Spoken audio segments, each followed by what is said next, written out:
नमस्कार दोस्तों, भानु की दुनिया में आप सभी का एक बार फिर से स्वागत है। फ्रेंड्स, आज मैं बनाने वाली हूँ मेथी की सब्जी। सर्दी है तो मेथी को हम लोग बिल्कुल भी स्किप नहीं कर सकते। आज का दिन ना थोड़ा सा बिजी था, इसीलिए मैंने सोचा कि लंच सिंपल भी हो और हेल्दी भी हो और सबसे इम्पोर्टेंट है जल्दी बन जाए। और फिर स्टार्ट हो गया मेरा 11 मिनट लंच चैलेंज। देखते हैं मैं जीतती हूँ या टाइम। सबसे पहले ना मैंने यहाँ पर शुरू किया मेथी को कट करना, और ये मैंने कल रात को पकौड़े बनाए थे ना, तो ये मेरा तेल बचा हुआ था कढ़ाई पे, तो मैंने सारा का सारा ऑयल खाली कर लिया। और यहाँ पर फ्रेंड्स फिर मैंने थोड़ा सा ऑयल लेके उसी ऑयल पे अपनी मेथी को छौंकने की सोची। अब आप सोच रहे होंगे कि मैं मेथी को सिंगली क्यों छौंक रही हूँ, लेकिन रुक जाइए फ्रेंड्स, ऐसा कैसे हो सकता है कि मेथी को सिर्फ सिंगली छौंका जाए। यहाँ पर मैंने जीरा डाल दिया है ऑयल में। जीरा जैसे ही चटकने लगा ना, वैसे ही मैंने अपनी कटी हुई मेथी को डाल दिया। आपको पता है यहाँ पर ना हरी सब्जियाँ बहुत महंगी आती हैं। आप लोगों के यहाँ पता नहीं कितने की आ रही होगी। यहाँ पर एक जो गड्डी होती है ना मेथी का 40 रुपीज का है फ्रेंड्स, और मैं 2 बंच लेके आई थी, तो ये 2 बंच मेथी का मुझे 80 रुपीज का पड़ा था। हम लोगों के यहाँ तो 10 रुपये, 15 रुपये, 20 रुपये पे या 5 रुपये पे मेथी का बंच मिल जाता है सर्दी के टाइम पे। यहाँ पर पता नहीं ऐसा क्यों है। जल्दी मैंने मेथी को बढ़िया तरीके से हाई फ्लेम पे इसको फ्राई किया, तो मेथी ने अपना पूरा पानी छोड़ दिया और मेथी बिल्कुल हो गई थोड़ी सी। इसमें मैंने डाला थोड़ा सा मिर्ची पाउडर, थोड़ा सा धनिया पाउडर और फिर थोड़ा सा नमक, और उसके बाद ना इसको मैंने ढक के पका दिया। अब आप सोच रहे होंगे कि मैंने इसमें तो और कुछ डाला है नहीं, अभी डालूंगी। जल्दी किस बात की है, तब तक हम हमारी प्रोटीन से भरी दाल बनाने की तैयारी कर लेते हैं। अगला नंबर आ गया है अब क्विक एंड प्रोटीन वाली अरहर मलकी की दाल। यहाँ पर ना मैंने आजकल डब्बों में दालें नहीं रखी है, क्योंकि अभी हम लोग जाएंगे घर, तो उसके बाद आके ही मैंने डब्बों में रखूँगी, वरना डब्बों पे दालें रहेंगी तो अगर थोड़ी बहुत जो दाल बचेंगी ना, वो पूरी कवक लग के ख़राब हो जाएंगी या नमी की वजह से। इसलिए मैंने इन दालों को ना पन्नी के अंदर रखा और मुट्ठी से वही पुरानी ट्रिक से मैंने निकाल ली है दालें। यहाँ पर मैंने 2.5 मुट्ठी के करीब अरहर दाल ली है और 2 मुट्ठी ली है मलके की दाल। इनको बढ़िया तरीके से रगड़ के मैंने धो लिया, और यहाँ पर 3 दाने टमाटर लिए हैं और इनको भी मैंने रफली यहाँ पर चॉप कर लिया दाल के ही ऊपर। और अब मैं ना इसे कुकर पे डालूंगी दाल को, और 3 से 4 सीटी लगा के बस बन गई मेरी दाल।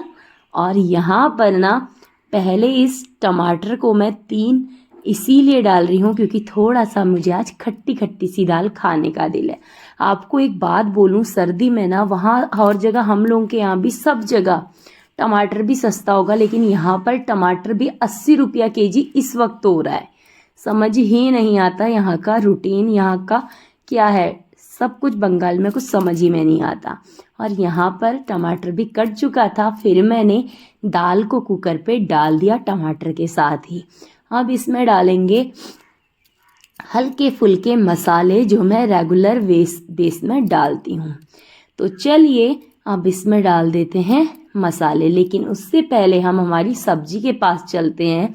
और सब्जी ये देखिए हमारी पक चुकी है, तो अभी इसका कलर थोड़ा थोड़ा चेंज होने लगा है। अब मैं इसमें ना एक बार इसको अच्छे से मैंने पकने दिया मेथी को।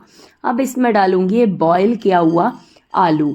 2 आलू लिए हैं बॉईल किए हुए मैंने, और इस आलू को अब इसमें डाल दूंगी, क्योंकि आलू पहले से ही पका है तो इसको ज़्यादा पकाने की ज़रूरत नहीं है। इसलिए बॉईल आलू भी मैंने इसमें डाल दिया, और अब इसको बढ़िया तरीके से मिक्सअप करेंगे। हल्दी इसमें डालने की कोई ज़रूरत नहीं है, मेथी ऑलरेडी बहुत ज़्यादा पोषक तत्वों से भरपूर होती है। और यहाँ पर देखिए आलू मैंने मिक्सअप कर लिया है, इसको एक बार ढक के थोड़ी देर के लिए और पकाऊंगी। और मेरी सब्जी हो जाएगी रेडी। तो चलिए जब तक ये पकती है तब तक हम अपनी दाल की ओर चलते हैं। अब इसको लगा देते हैं ढक्कन और चलते हैं जल्दी से दाल की ओर। और यहाँ पर फ्रेंड्स सबसे पहले दाल में मैंने पानी डाला, क्योंकि पानी के हिसाब से ही ना मैं इसमें डालूँगी मसाले। और ये मैंने पानी डाला और जब मैं पानी डालने लगी तब मुझे याद आया कि ओहो, दाल मुझे इसमें नहीं बनानी थी, लेकिन क्या करूं, गलती से इस कुकर पे डाल दी मैंने।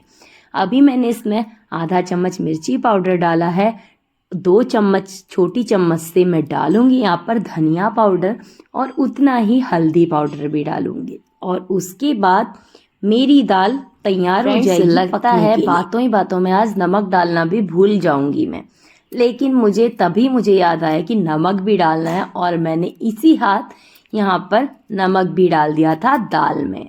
और ये रहा मेरा नमक। और अब ना जब ये गलती की है तो गलती को तो सुधारना पड़ेगा ही। तो अभी मुझे इस कुकर पे दाल पकानी है ज़्यादा पानी के साथ, तो थोड़ा सा इसमें घी या फिर मस्टर्ड ऑयल डालना ही पड़ेगा। मस्टर्ड ऑयल वहाँ पर नहीं था, जल्दीबाजी में घी दिखा, मैंने आधा चम्मच इसमें घी ही डाल दिया।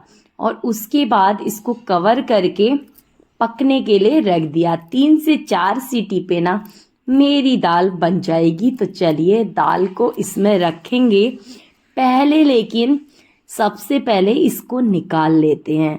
सब्जी हमारी पक चुकी है, गैस की आंच को करेंगे बिल्कुल छोटा सा या फिर बंद। और अब हम इसको कवर करते हैं और इस चूल्हे से इस सब्जी को साइड करते हैं। और अब इसी चूल्हे पे पकाएंगे हम अपनी दाल। आलू मेथी तो सिंपल सी बनके रेडी हो गई है, लेकिन सर्दियों में ना जितनी हरी सब्जियां खाई जाएं उतना बेहतर है। इसी सोच के कारण मैं सर्दियों में ज़रूर सब्जी में कुछ ना कुछ हरी सब्जी ज़रूर बनाने की कोशिश करती हूँ।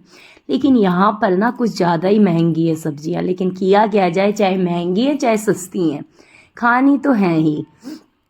और यहाँ पर फ्रेंड्स फिर मैंने चावल ले लिया था, मैं प्लेन राइस बनाऊंगी, डेली बेस राइस लिया है यहाँ बंगाल का लोकल राइस, और इसको भी डाल दिया है मैंने। अब ये जितना भी बचा है ना पॉली में सारा का सारा इसी पे डाल दूंगी। ये ना पॉली में रखने की वजह इसकी ये है क्योंकि यहाँ पर नमी की वजह से जल्दी ही खराब हो जाता है सब कुछ, इसीलिए इसको पॉली में रखती हूँ तो जल्दी खराब नहीं होता है। इसलिए अभी नई पॉली मैंने नीचे रखी है, उसको फिर खोलूँगी, तब तक का इसको रगड़ रगड़ के धो लेते हैं।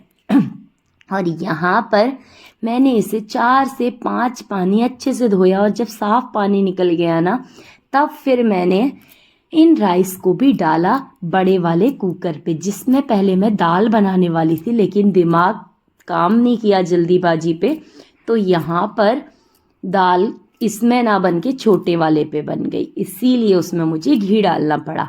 अब ये देखिए दाल तो मैंने चढ़ा दी है। अब चावल में जितना हमने चावल लिया है उसी के अकॉर्डिंग पानी लेंगे। और मैंने आपको याद है मुझे कि मैंने आपको अपने व्लॉग में बताई है अपनी बचपन वाली ट्रिक कि कैसे हाथों से नाप के पानी राइस में डालिए तो परफेक्ट लगता है। और यहाँ पर उसी ट्रिक के साथ में मैंने फिर से चावल चढ़ाने रख दिए हैं, लेकिन मुझे अंदाज पूरा है तो मैं बार बार उस ट्रिक का यूज़ नहीं करती हूँ। अगर आप लोगों ने मेरे पुराने व्लॉग नहीं देखे हैं तो फटाफट, नए हैं तो सब्सक्राइब कीजिए, और अगर आपने पहले ही सब्सक्राइब कर लिया है तो पुराने व्लॉग जाके देखिए भानु व्लॉग्स करके प्लेलिस्ट में, और उसमें आपको प्लेन राइस परफेक्ट बनाने की रेसिपी मिल जाएगी कि पुरानी ट्रिक मैंने क्या बताई थी। और यहाँ पर इंडक्शन में मैंने राइस रख दिया है 1000 डिग्री सेल्सियस पे, और यहाँ पर मेरी दाल पे तड़का लग रहा है और यहाँ तड़का लग के रेडी हो चुका है सब कुछ। अब चलिए हम अपनी थाली लगाते हैं। सिंपल सा खाना लेकिन मन को छू लेने वाला, मन भी भर जाए और पेट भी, ऐसा खाना बना लिया है। तो चलिए अब हम लगाते हैं अपनी थाली। सबसे पहले राइस लगाएंगे, उसके बाद हम डालेंगे अपनी सब्जी और दाल, और ये रही हमारी विंटर स्पेशल लंच रेसिपी। तो आई होप आप सबको ये व्लॉग पसंद आया हो। अगर पसंद आया हो तो प्लीज़ लाइक करने पे झिझकिए मत, और अगर नए हैं तो चैनल को सब्सक्राइब करने से डरिए मत। इस चैनल में आपको रोज़ नई नई रेसिपी, रोज़ सिंपल सा खाना और regular morning routine, evening routine, lunch routine सब कुछ मिलेगा। बिल्कुल रियल व्लॉग आपको दिखेंगे। आई होप आप सबको ये सब पसंद आ रहा हो। तो प्लीज़ कमेंट में बताइए कि अगली रेसिपी मैं क्या बनाऊं, और आप लोग विंटर पे क्या खाते हैं लंच में।